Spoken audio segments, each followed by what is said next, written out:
بریم که داشته باشیم ریاکشن به اپیزود 4 و 5 ویلا اکسو. این دوتا رو گفتم با هم دیگه ریاکت برم چون واقعا تو اپیزود 4 هیچ اتفاق خاصی نیفتاد. البته چرا؟ افتاد، ولی کل اپیزود خیلی حوصله سربر بود. یکی از اتفاقایی که افتاد این بود که یه دختر جدید اومد تو ویلا.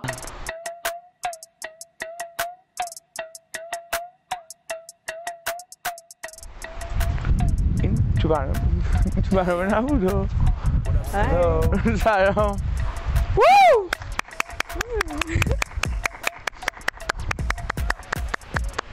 سلام. خیلی جالبه، اصلا شبیه ایرانیا نیست، بیشتر شبیه روسه و کلا وایبش هم شبیه این دختراست که مثلا از برلین اومدن ریو میکنن طوری. You know what I mean? Like she looks like a raver. I don't know, it's just a vibe. جام اتاق. This is where you'll probably be staying. There is a bed I know that is for you. تو اتاق مهربانیه این. من فکر می‌کنم اینجا نباشه. اتاق مهربانی. چون they will come back eventually. Give me info. You don't know anything. I don't know. You're very very stunning. خدایش چرا اینقدر انگلیسی حرف میزنن؟ IQ بالاشون کار نمیکنه که بفهمن اومدن برنامه ایرانی. و پوریا و اصلا بیشتر از پوریا رامبد فکر کنم کلی هیت بگیرن تو کامنت ها چون خیلی انگلیسی میپرونن. یعنی رامبد که از هر 10 تا حرفش 8 تاش انگلیسیه. اصلا بری کامنت های یوتیوب رو نگاه کنی همه دارن میگن که خب داداش من چرا اصلا زیرنویس انگلیسی گذاشتی؟ بعد زیرنویس فارسی میذاشتی چون ما اصلا نمیفهمیم اینا چی میگن. همه قشنگ شاکیان از دستشون. میدونی چون وقتی میری توی برنامه ایرانی و میدونی که بیشتر بیننده ها قرار ایرانی باشن، اونم ایرانیای داخل ایران که اگه حدسم درست باشه یا اون چیزی که من فکر کنم اینه که مثلا 70% بیننده ها ایرانیای داخل ایرانن، شاید 30% بیننده ها بیرون ایران باشن. میدونی چی میگم؟ واسه همین خب خیلی هاشون انگلیسی شب بلد نباشن. واسه اونم اینا نباید اینقدر انگلیسی بپرونن. یعنی نمیفهمم پوریا رو که واقعا نمیفهمم چون واقعا هنوزم نمیدونم اگه حدسم درست باشه یا نه، ولی واقعا فکر کنم دیروز از ایران اومده، مثلا 2-3 سال اینجاست. هیچکی اونجوری بابا طوری که پوریا حرف میزنه هیچکی اینجوری حرف نمیزنه. Nobody talks like that unless you're literally like came yesterday and you want to pretend like you're so Canadian. ولی میدونی من اینو یه جوری تقصیر تهیه کننده میدونم چون اونا باید هی به بچه‌ها یادآوری کنن که آقا اومدین برنامه ایرانی لطفاً فارسی لطفاً. ولی اینطوری هم که این برنامه داره پیش میره شاید هم اصلا واسهشون مهم نیست ویو بگیرن یا نه یا برنامه حتی خوب باشه یا نه چون فعلا که it's telling me otherwise. یعنی فعلا که it ain't it sis. نمیدونم به فارسی چجوری بگم it ain't it sis. فعلا نیست دیگه، نشده. چجوری بگم نمیدونم. مثل اینجایی که احمد داره باش حرف میزنه و با اضافه شدن پوریا و رامبد که مدیس رو همراهی میکنن با بی‌اعتنایی تمام به احمد و حرفاش و بقیه جمع رو ترک میکنه. اون قسمتی بیشتر باید کانکت شدم که شروع کردی داستاناتو گفتن و بشم What the hell؟ یعنی چی؟ یعنی دقیق نفهمیدم چی شده ولی یه همینجوری پا شد رفت. نمیدونم میگم گفتم فکر کنم طرف خیلی مذهبیه که بعد خب آدم میگه خب چرا اومدی تو همچین برنامه‌ای؟ نمیدونم اصلا ازش خوشم نمیاد. کلا از بنیامین اصلا هیچ وایب خوبی نمیگیرم از همون اول. نه نیستمش. و محمد رضا 34 ساله اونجا بهشون ملحق شد. کلی با هم دیگه گپ زدن. محمد رضا از روابط بچه‌ها تو ویلا و گذشته دخترها پرسید. یه پسر جدیدم اومد تو ویلا که باز میگم واقعا در حق دخترای ویلا خیلی کم کاری کردن با انتخاب پسرایی که آوردن. It ain't it sis. خلاصه آره دیگه اپیزود 4 همین بود. واقعا اتفاق خاصی زیاد نیفتاد. 2 نفر جدید من بنیامینم دوباره انبازی در آورد. همین. بریم اپیزود 5 رو ببینیم. رابطه هم وقتی اومدم اینجا تموم شد چون like we had different goals like یه ذره من بزرگتر مثلا 8 سال من بزرگتر بود. Holy Damn. Okay, so دوست پسر قبلیش ازش 8 سال بزرگتر بود. خنده داره که میگه یه ذره بزرگتر بود. یه ذره میشه مثلا 2-3 سال بزرگتر. 8 سال یه کمی بیشتر از یه ذره از خداییش. البته میگن که دخترها کلا زودتر به سن بلوغ به بالغ میشن. I don't know. They mature faster. I hope I said that right. I don't know. دخترها زودتر به بلوغ فکری میرسن. آها همینه میخوایم. ولی 8 سالم زیاده. حالا anyways. بعد اون میخواست استیبل باشه، میدونی؟ مثلا من دوست داشتم موو کنم اینجا، بعد از اینجا موو کنم اینجا دیگه، بعد برم اینجا اکسپلور کنم، بعد برم اپورتونیتی های مختلف، جای مختلف رو ببینم. اون دوستش نه، مثلا یه شغل خوب داره یه جا، پس همونجا بمونم، پس همون ادامه بدم. من هنوز نگفته چه کار است، نه؟ نگفت. چون آدمایی میتونن اصولا اینجوری زندگی کنن که مثلا دیجیتال نومد تورن، یا مثلا شرکت و کمپانی خودشونو دارن که میتونن هر جا دلشون میخواد کار کنن. ولی نه، تو اپیزود قبلی فکرم رامبود گفت که مدله. به قیافش که 100% میخوره مدل باشه. ولی یه چیزی بگم، حالا راجب مدیس بود اسمش، راجب مدیس نمیگم، کلن دارم میگم.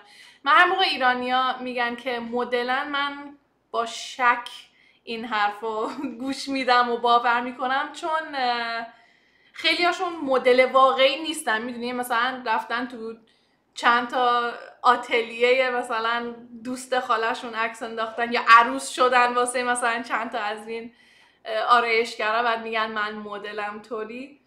همونجوری تو عشق ابدی همه میگفتن من مدلم، بعد مثلا سفدای، حالا البته راجبه قیافه کسی نباید چیز بدی بگیم، ولی میدونید دیگه منظورم چیه. ولی آره دیگه، واسه همین هیچ وقت کامل باور نمی‌کنم، چون مثلا بیشتر موقع‌ها طرف میگه من مدلم ولی نه ایجنسی داره، میدونی، ایجنت نداره، منیجر نداره، با پورتفولیو مثلا نداره. ولی باز میگم راجع به مدیس که اصلا نمیدونم، ولی کلنی دارم میگم. من آخه مخصوصا که گفت ترکیه زندگی میکرد، شاید به خاطر عشق ابدیه. میدونیم عشق ابدی دیدم و نسبت به ایرانی هایی که تو ترکیه زندگی میکنن یه کمی چیز کرد دیگه. It tainted my view of Iranians who live in Turkey. دیدم و بهشون یه کمی مثلا منفی تر کرد، میشه گفت. فکر کنم به خاطر عشق ابدیه، چون مثلا نمیدونستم اون تیپ ایرانیا وجود دارن و تو ترکیه همشون زندگی میکنن. میدونی چی میگم؟ یه کمی داغونه. To be honest with you. She's a wonderful, breathtakingly fun woman. چرا تو اینجوری؟ خدا، از یه بر چرا تو اینجوری، ولی از یه بر دیگه هم واقعا اگه نبود ما به کی میخندیدیم؟ میدونی چی میگم؟ واقعا تنها کسی که میشه بهش خندید و سوژش کرد رامبوده تا الان تو این برنامه. از یه بار میدونی اعصابت خورد میشه ازش، چون کلا سوهان روحه، و از یه بار دیگه هم میخندیدی. It's a double-edged sword. I can't. محمد رضا این لولاست. پوریا داره سعی میکنه به روی خودش نیاره و با شوخی کردن خودش رو خونسرد نشون بده، ولی کاملا مشخصه که عصبیه و کمی ناراحت از اینکه آریانا پیشش نبوده و دخترها با یه پسر برگشتن و پسرها در جریان نیستن که توی واینری چه اتفاقی افتاده. آها این مجریه چقدر رو اعصابه. چیز شعر میگه به خدا.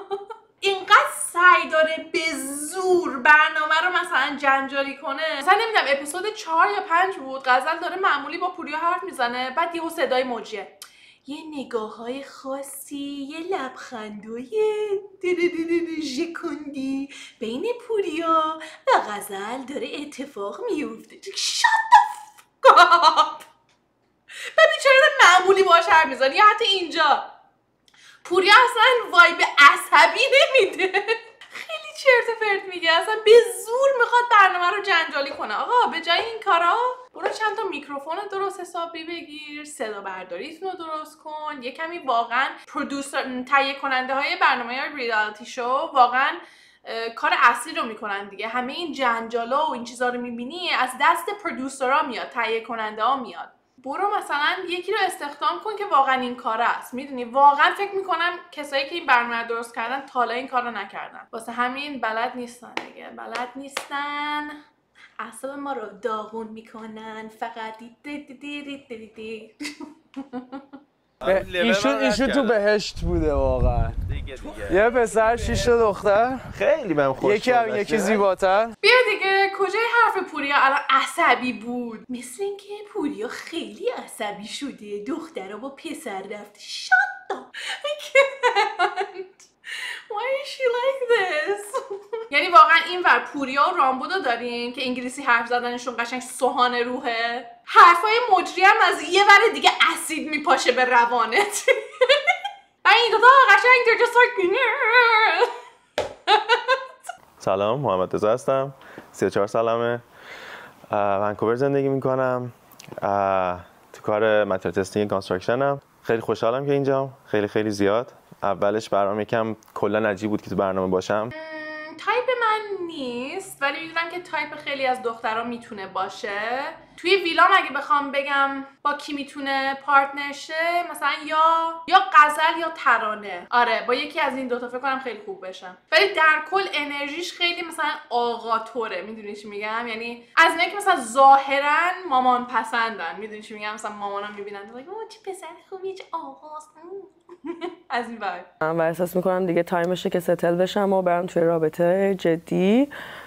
فکر میکنم بنز کافی اکسپریانس داشتم دیگه وقتشه که مثلا دوست دارم حالا یه خانواده داشته باشم. حالا خیلی شاید سلیقه خیلی نباشه، ولی من دوست دارم که مثلا خانواده‌مو بسازم، بچه دار بشم. یه کمی حرفاش پیچیده نیست؟ چون مگه نگفت دوست پسر قبلیش چون میخواست settle down کنه ازش جدا شد، چون خودش نمیخواست و میخواست زندگی داشته باشه که این ور بره اون ور بره، هنوز adventurous طوری مثلا ماجراجویی طور باشه. حرفاش یه کمی متناقضن، like they're contradictory and it makes me be like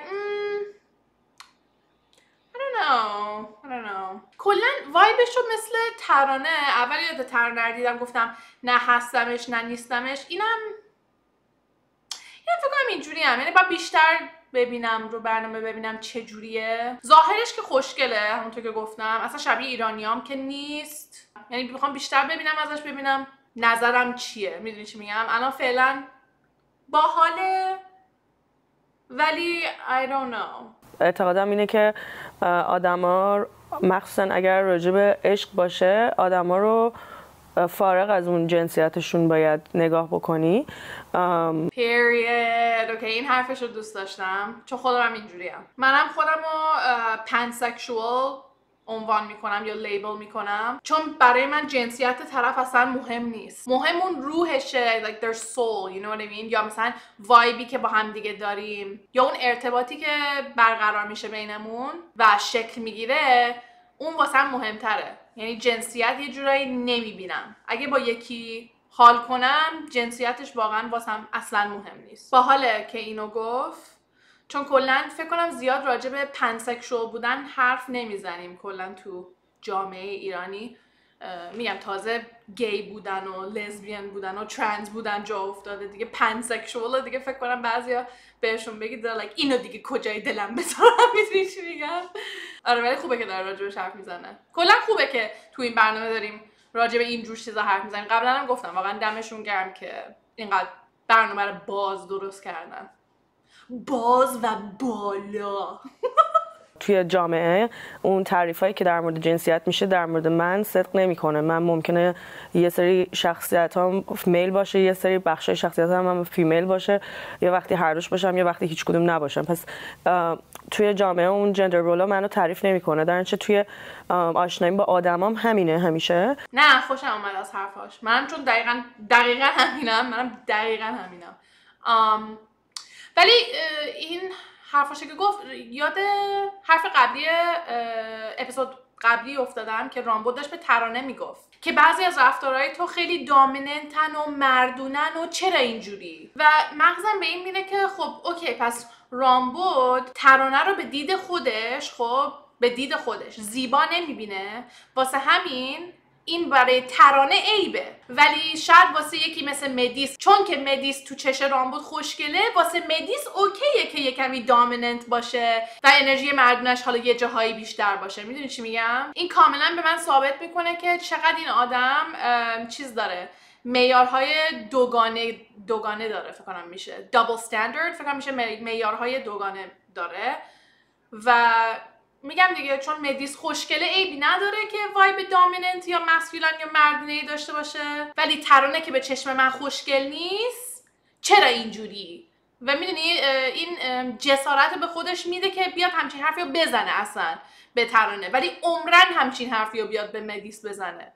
میدونی چی میگم؟ کسی که ظاهر پرسته خیلی خیلی کنسله، اصلا خیلی کنسله. کسی که فکر میکنه از همه بالاتره و کلا ظاهر پرسته. چی گفت اونجا؟ گفت من زیبام و زیبایی ها رو دوست دارم.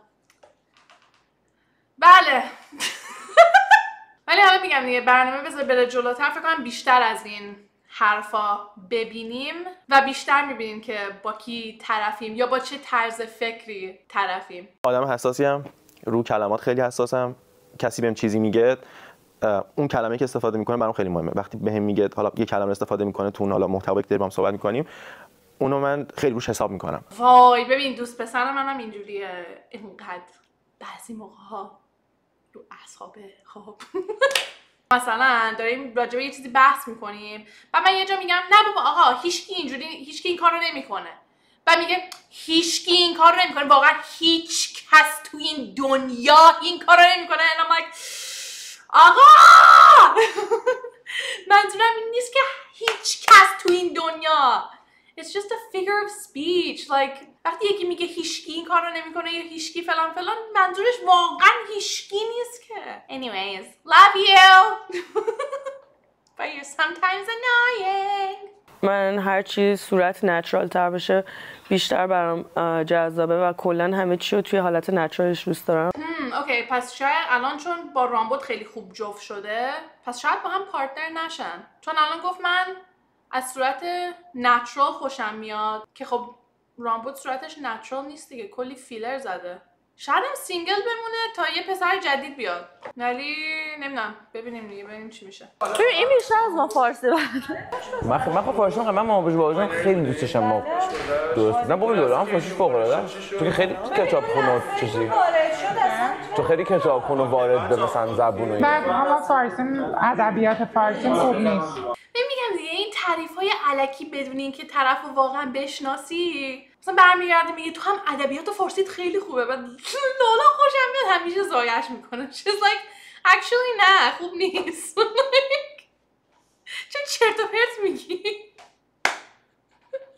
عاشقشم، یعنی عاشق لولام، بهترین کاراکتر برنامه است. تو خب همه چیز دیگر خیلی خوبه، ولی ادب فارسیمون که آیریش که مثلا بهتر میخوندم، میدونی الان حسرت میکنم که چرا مثلا یه سری درس ها رو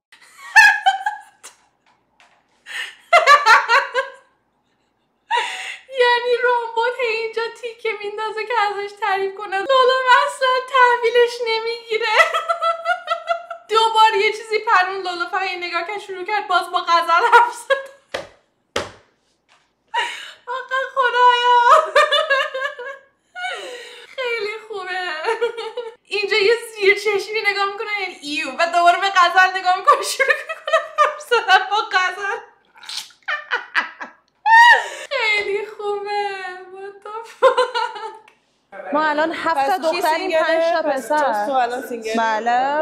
دیگه من سینگلم. شاید دیگه نباشم ولی بله. دیگه نباشم. ترانه چشش پسر جدیده رو گرفته. شاید هم پسر جدیده چشش ترانه رو گرفته باشه. چی گفتم؟ اول ویدیو گفتم که یا غزل یا ترانه دیگه، نه؟ اوکی.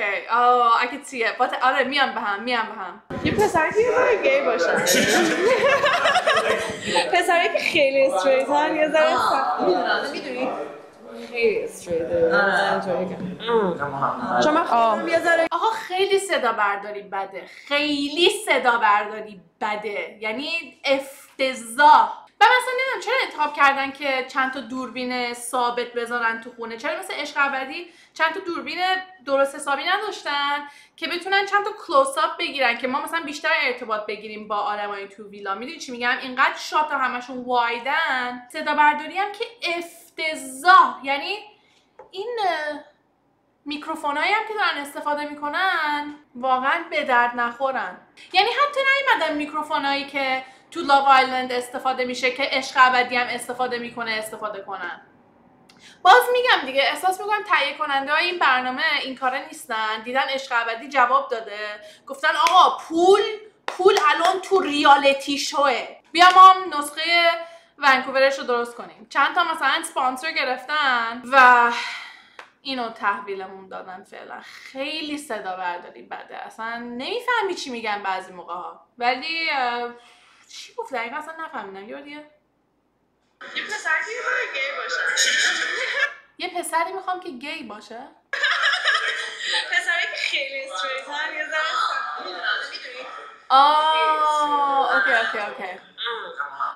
اوکی. نه از حرفش خوشم آمد و موافقم. بذارید بگم من 95% دوستان پسرن. البته پسرای گی خب که خیلی فرق داره. دوست پسرم من کلا خب هترو فلکسیبله. اگه میدونین چیه بدونین، اگه نمیدونین برین گوگل کنین. مرسی خدافظ.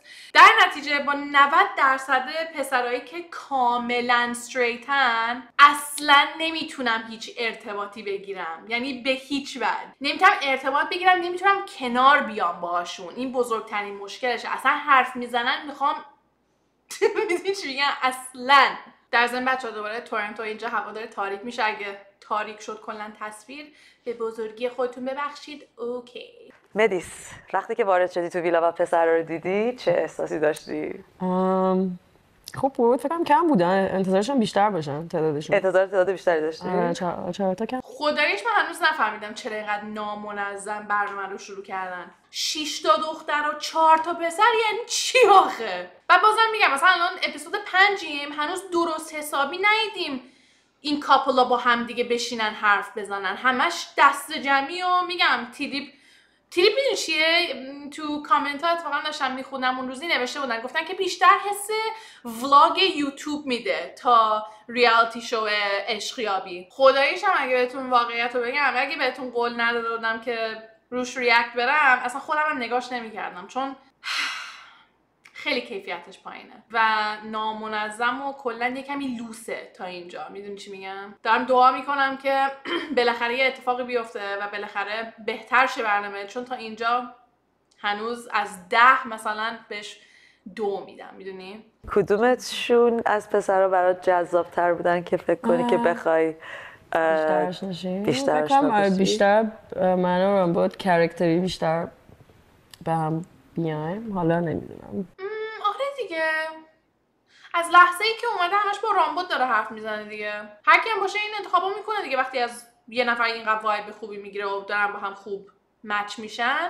ولی نمیدونم شاید واقعا با هم پارتنر شن که بعد باز شک میکنم به حرف اولش که گفت من صورت نچرال دوست دارم، ولی شاید اینقدر وایب مثلا رامبود باهاش جور شده که از اون میگذره، چون این اتفاق میفته دیگه. میدونی بعضی موقع با یکی آشنا میشی و اینقدر با هم دیگه خوب مچ میشین که حالا شاید طرف تایپت نبوده ها، ولی باهاش میری تو رابطه طوری.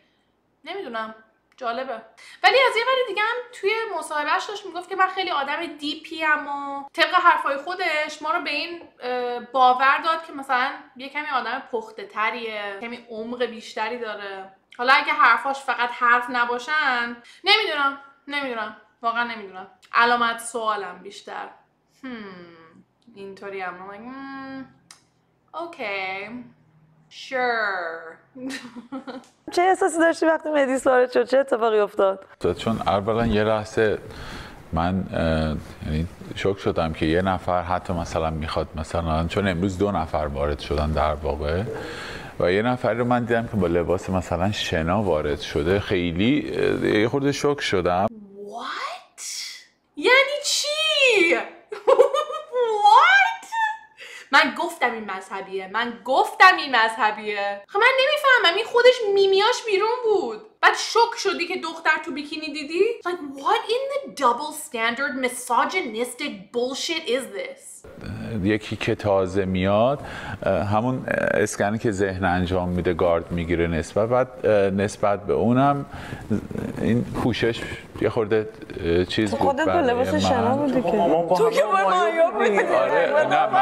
من برای کسی که در دفعه اول میبینم دوست دارم یه خورده لباس موجه تری باشه. بابا اینو کی آوردین تو برنامه؟ یعنی رسما رفتن از کف طالبان کستینگ کردن واسه این برنامه یارو رو. یعنی چی؟ وا عجب آدم مسخره ای. What the fuck؟ همین یعنی چون نمیشناختم و در حد وقتی شما با یک نفری هم داری صحبت میکنی یک احترامی در زمانی که اونجا حضور نداره، نه اینکه چیز بشه ها دوست داری، و چون اینجا هم یه خورده داستان گیمفیکیشن و اینا داره و نه تنها به خاطر احترامی که اون طرف حداقل با صحبت داره میکنه، واقعیتش این بیشتره. اصلا خودش میفهمه چی میگه؟ احترامی که واسه اون آدم داریم وقتی اونجا نیست؟ What؟ اصلا خودت میفهمی چی داری میگی؟ وای میدونی یادش چی افتادم؟ اون پسر بچه اون وایرال شده بود. He's like, do you ever wish you had, have you ever had a dreams that you could do so you want him to do you so much you could do anything. چی داری میگی آخه؟ وای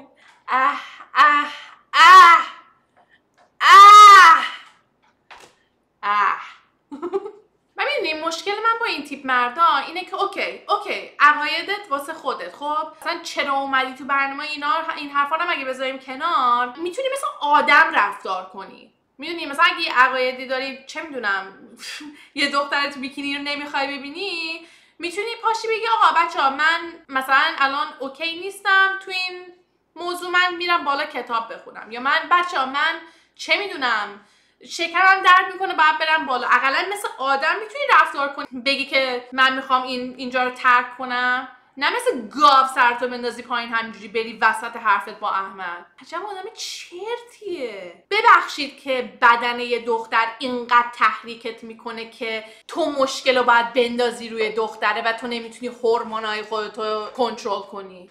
وا یعنی خودت جمهوری اسلامی قشنگ. وای شاید هم واقعا نمیارن تو این برنامه اگه طرف وصل باشه. یکی اینو ببینه اصلا باورش نمیشه که ما الان تو 2025 زندگی میکنیم و اونم هیچی تو کانادا. یعنی الان اگه این بنیامینه یه روز بره استخر با یکی آشنا شه، با دختر حرف نمیزنه چون نمیخوام اولین باری که با یکی آشنا میشم تو بیکینی باشه. Immediate castration for every man who thinks this way. Guards, production. تمام. مرسی، خداحافظ. و اینکه قطعاً چشمات باید لذت ببره که منو توی بیکینی ببینی تا من بخوام که حالا شما رو توی لباس لخت ببینم. Period. Literally. اگه ناراحت شدی منو تو بیکینی دیدی، من ناراحت شدم لخت تو رو دیدم. والا. خیلی عصبانی‌ام. ببین من اصلا بعضی موقع عصبانی میشم میخندم. خب خیلی عصبانی‌ام. مثلا چرا این آدمو آوردن روی این برنامه؟ من نمیفهمم. کدومی که از دخترها نظرتو جلب کردن که بخوای بیشتر باهاشون آشنا شی؟ ترانه. ترانه. به به خیلی هم خوب. اوکی آره به هم میان. گفتم به هم خیلی میان. شیدا تو به من بگو ببینم محمد رضا رو دیدی چه احساسی داشتی؟ پسر نایسیه، خوبه. ببین شیدا رو دوست دارم چون گفت از خانواده مذهبی اومده و کلا پا رو حرفاشون گذاشته و اومده تو این برنامه. اینش خیلی باحاله. خب کلا به قول علی عشق ابدی رکسپکت منو میگیره. خب ولی باید بگم که پرسونالیتیش واسه همچین برنامه خیلی یوبسه. یعنی یه جورایی یا شاید نشون ندادن ولی اگه حرف میزد خب نشون میدادن دیگه. نمیدونم کلا خیلی یوبسه واسم. میدونی چون احساس میکنم واسه ریالتی شو باید آدمایی انتخاب کنی که شخصیتی یه کمی بولتری دارن. میدونی چی میگم؟ که تو چشم باشن، بتونن یه کمی شاید حتی درونگرا نه برونگرا باشن، یه کمی مثلا معاشرتی باشن، یه شخصیت فانی داشته باشن. شیدای قشنگ خوابش میبره آدم. میدونی دختر خوبیه ها، بازم میگم واسهش ریسپکت دارم، ولی کلا حوصله سربره دیگه بیچاره. این دختر خوبیه. نمیدونم. حالا یه سورپرایز داریم برای فردا، برای مدیس و محمد رضا. شما دوتا میرین به یک جای هیجان انگیز و هر کدومتون میتونین 2 نفر رو انتخاب کنین و با خودتون ببرین. اوکی خب زایه معلومه دیگه. مدیس لولا و رامبو رو انتخاب میکنه. محمد رضا فکر کنم ترانه رو انتخاب میکنه و مثلا شاید همون غزل. جنسیتش فرق میکنه؟ فقط دیگه تو باید پسر ببری، تو باید دختر ببری. مگه قرار نبود کلا برنامه یه کمی بازتر باشه و شاید هم کاپل همجنس میتونیم داشته باشیم؟ چرا الان مدیس باید حتما پسر فقط انتخاب کنه؟ چه مسخره. رامبود و پوریا. رامبود و پوریا میتونم چرا انتخابشون کردی؟ خب باحال‌تر، بقیه احساس میکنم میذاره شاین. آره دیگه منطقیه دیگه، حرفی ندارم. محمد رضا. ترانه که سر جاشه و لولا. خب اوکی جالب شد. نایس. خب بچه ها فردا شب ما حذفی داریم. خب اینم که معلومه دیگه، همه به بنیامین رای میدن، بنیامین رو میندازن بیرون دیگه، چون فکر کنم هیچکی از بنیامین خوشش نمیاد. خیلی زایه معلومه که قراره چه اتفاقی بیفته. میدونیم؟ های بابا. خب اینم از اپیزود 4 و 5. I guess یه کمی جنجالی تر بود به خاطر حرفای بنیامین، ولی در کل حوصله سر بر طور هم بود. اگه خلاصش کنیم، چرا اینقدر صدا برداری بده؟ چرا اینقدر فریما بدن؟ رامبود و پوریا ما رو گایدی با این همه انگلیسی حرف زدنتون. کاش یکمی کمتر چوسی میومدین. مدیسه باحال قیافش، ولی هنوز نمیدونم نظرم راجعش چیه. لولا خیلی خنده داری وقتی ضایع میکنی رامبودو و کلا تحویل نمیگیریش. ترانه و پسر جدیده بامزن با هم دیگه. بنیامین هم که کلا جیل، ایمیدیت جیل، کاستریشن. خداحافظ شما. بای بیچه.